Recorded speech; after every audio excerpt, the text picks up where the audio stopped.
shirkaasi ayaa waxaa ka soo qayb galay gudoomiyaasha degmooyinka caasimadda Hargeysa, saraakiisha kala duwan ee laamaha ammaanka, taliyayaasha saldhigyada booliska iyo gudiyada nabadgelyada ee caasimadda Hargeysa, iyadoo lagaga wada tashanayay sidii kor loogu qaadi lahaa xoojinta guud ee ammaanka iyo nabadgelyada caasimadda Hargeysa si looga hortago muqaadaraadka, budhcadnimada, dhicidda moobilada, shilalka gaadiidka iyo waxyaabaha kale ee amni darrada ah.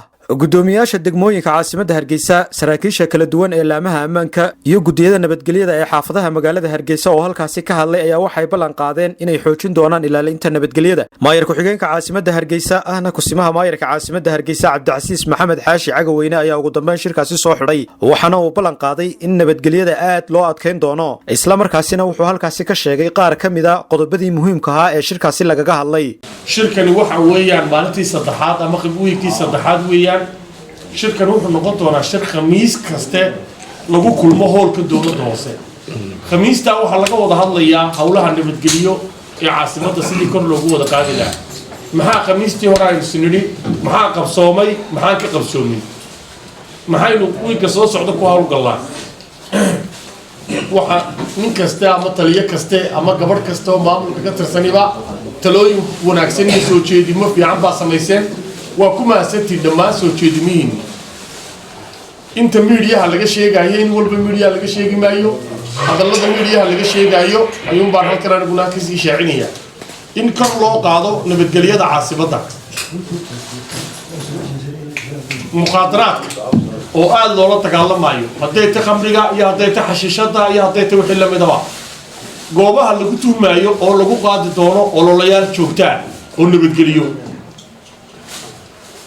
in xafladaha oo la caadaystay gawaadhida nambarka xafladaha marka gawaadhida la qurxiyo in nambarka dushiisana la qurxiyo inay mamnuuc tahay. dhammaan ganacsatada ka shaqaysata waxaanu u sheegaynaa iyo wadayaasha gaadiidkaba in la mamnuucay muraayada hore iyo muyaarada dambe la dadaayo. haddii xafladaha tahay, hadday jaamacadaha tahay, hadday tahay aroosyada, waa mamnuuc. nabadgelyo darraa ka dhalan karta. bilaad nambarkiina waxaa ku samaysaa nimka warqad madow oo aad ku dhajisaan.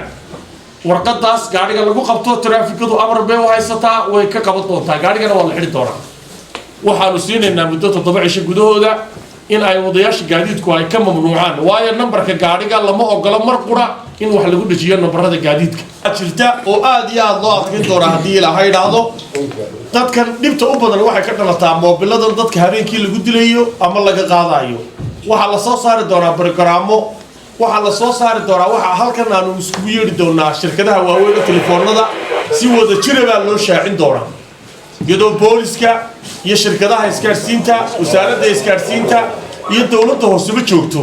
waxaa la shaacinayaa in la sheegi doono cid kastoo moobil hadday kaarhka la geliyo moobilka magaciisoo saddexan iyo halka laga helo qofka. waxaa insha allahu tacaala aan ku rajo weyni brogramkaan wadno in moobilku uu noqon doono dhagax dhulka yaalla oo qofka moobilkaas qaatay oo qofkii lahaa u geeyo. iyana waa waxyaabaha shirkeenna inooga soo baxay iyo faa'iidooyin kale. waxa aan intaa ku darayaa nabadgelyada. waxaa kor loo adkeynayaa nidaamkii nabadgelyada caasimadda. waynu labalaabaynaa, roodooyinkii baynu labalaabaynaa.